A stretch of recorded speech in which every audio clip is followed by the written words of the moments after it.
Ayushman card प्राप्त करते हुए श्रीमती गंगा देवी आयुष्मान कार्ड योजना के तहत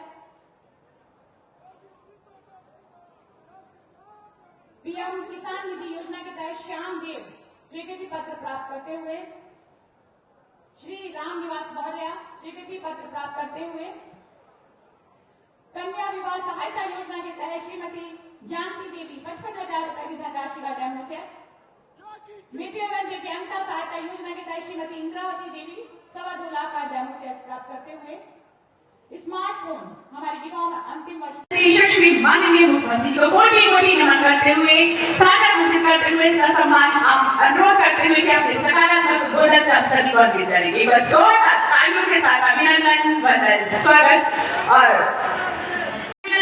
स्वागत, बहुत सारी बधाइयां शुभकामनाएं। हमारी जनपद देवरिया को विकास की पत्ती और अवसर होता है हमारा जनपद देवरिया। बहुत सारी बधाइयों के साथ माध्यम से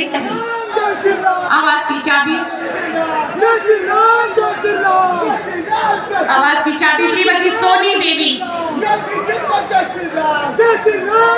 नीता देवी, मुख्यमंत्री आवास योजना ग्रामीण के तहत मोहम्मद रहमान आवास की चाबी प्राप्त करते हुए प्रधानमंत्री आवास योजना ग्रामीण के तहत श्रीमती धन भाव।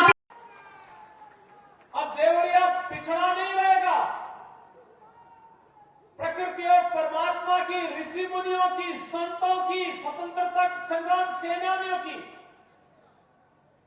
साधना से, उनके परिश्रम और पुरुषार्थ से, उनके शौर्य और पराक्रम से जिस जिले ने देश के लिए अपना जीवन जिया हो, वह जनपद अब किसी के सामने हाथ नहीं फैलाएगा, बल्कि वह जनपद अपने पौरुष और अपने पराक्रम से ये सारी चीजें लेकर के आएगा और आपका यह पौरुष और पराक्रम अब आपके वोट में दिखता है। और मैं आभारी हूं, सचमुच इस बात के लिए आभारी हूं। जब विधानसभा का चुनाव चल रहा था, देवरिया जनपद में सभी सीटें कमल निशान के लिए अर्पित की, सभी सीटें हमें चुना करके दे दी, सभी सीटें हमें दी। तो स्वाभाविक रूप से जब आपने 100% रिजल्ट दिया है तो 100% अपेक्षाओं पर खरा उतरने के लिए 100% कार्य भी हमें करना है। देवराहा बाबा की इस पावन धरा को नमन करते हुए मैं बधाई देता हूं।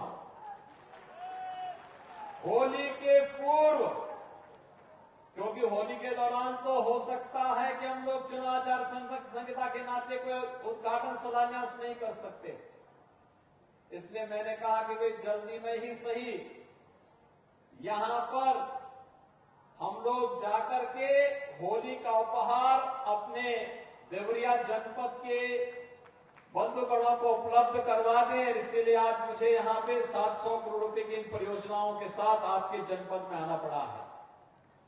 देवरिया ये हमारे लिए कोई नया नहीं है। मैं पिछले 30 वर्षों से लगातार देवरिया आ रहा हूं और देवरिया आकर के यहां पर जब मैं आता हूं तो यहां के कार्यकर्ताओं के साथ यहां की आवश्यकताओं के अनुरूप यहां की जन समस्याओं को लेकर, जिन मुद्दों को लेकर के, जिन मूल्यों को लेकर के हम लोग संघर्ष करते थे, आज डबल इंजन की भारतीय जनता पार्टी की सरकार मोदी जी के नेतृत्व में उन्हें जमीनी धरातल पर उतारने का कार्य कर रही है। कोई सोचता था इस देवरिया जिले में भी मेडिकल कॉलेज स्थापित होगा और देवराहा बाबा के नाम पर उनकी स्मृतियों को प्रणाम करते हुए इस मेडिकल कॉलेज का निर्माण डबल इंजन की सरकार ने यहां के जनप्रतिनिधियों के मांग पर स्थापित किया है। मैं देवराहा बाबा को नमन करते हुए मेडिकल कॉलेज के लिए भी आप सबको हृदय से बधाई देता हूं। 1,95,000 उज्ज्वला योजना के फ्री में कनेक्शन यहां प्राप्त हुए और साथ ही साथ 1,300 383 मजरों में विद्युतीकरण का कार्य का लक्ष्य भी पूरा किया गया। जनधन अकाउंट में 10,84,000 से अधिक गरीबों के आवास एक के अकाउंट खोलने का कार्य हुआ और लगभग 50,000 किसानों के ऋण माफी के कार्यक्रम को भी डबल इंजन सरकार ने पूरा करने का काम किया। लगभग 5 लाख किसान अकेले देवरिया जिले में ऐसे हैं जिन 5 लाख किसानों को प्रधानमंत्री किसान सम्मान निधि का लाभ प्राप्त हो रहा है।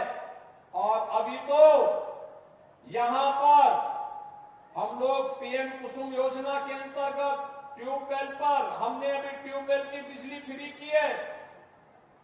सोलर पैनल लगाने की कार्रवाई को भी आगे बढ़ाने का कार्य हो रहा है। पीएम स्वामित्व योजना में जहां पर मकान वहां का मालिकाना अधिकार 85,000 से अधिक घरों में वितरण हुई है और आयुष्मान कार्ड में 6,71,000 परिवारों को आयुष्मान कार्ड वितरित हुए हैं कि आवास बन पाएंगे।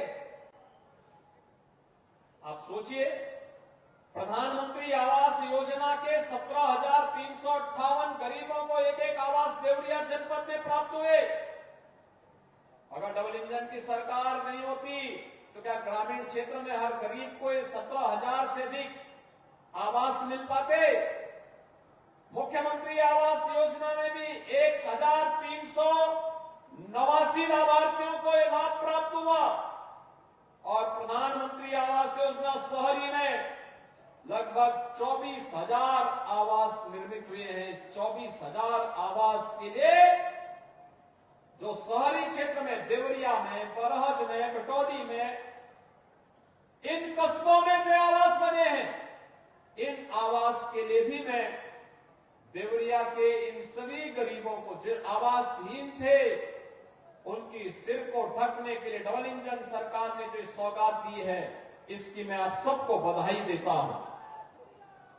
स्वच्छ भारत मिशन में अकेले देवरिया जिले में 2,44,000 परिवारों को एक एक शौचालय प्राप्त हुआ। तो ग्रामीण क्षेत्र में ग्रामीण सचिवालय के लक्ष्य को पूरा करने के लिए 575 पंचायत सचिवालयों के निर्माण का कार्य भी समयबद्ध तरीके से आगे बढ़ाने का कार्य हुआ।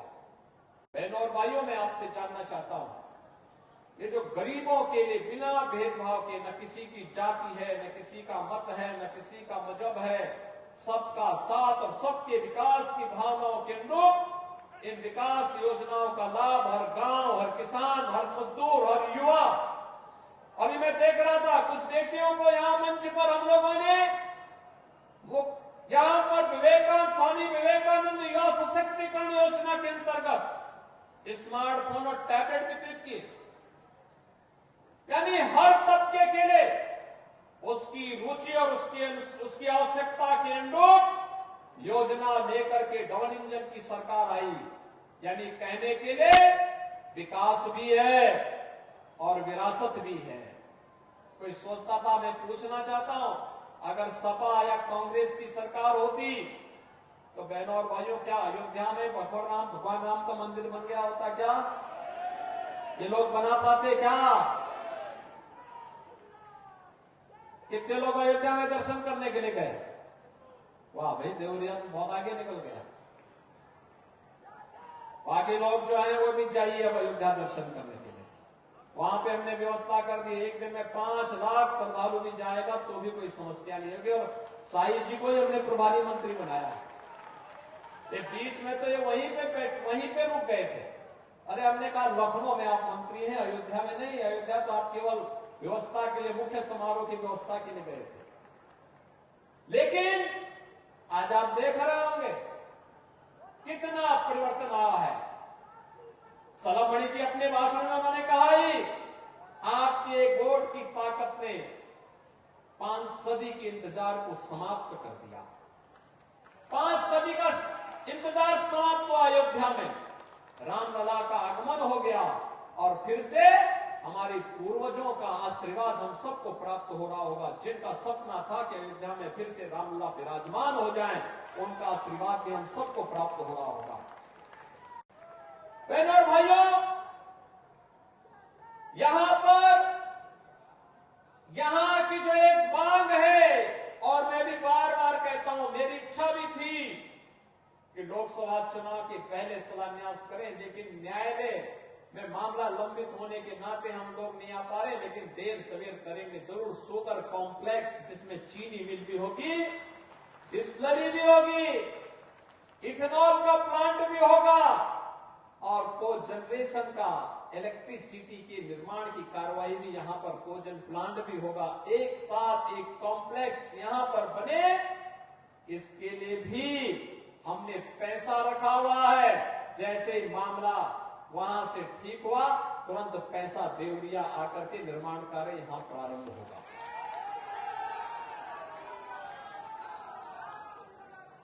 बहनों भाइयों, आज देवरिया और कुशीनगर के लिए महात्मा बुद्ध के नाम पर कृषि और प्रौद्योगिकी विश्वविद्यालय का शिलान्यास भी कुछ ही देर में होने जा रहा है।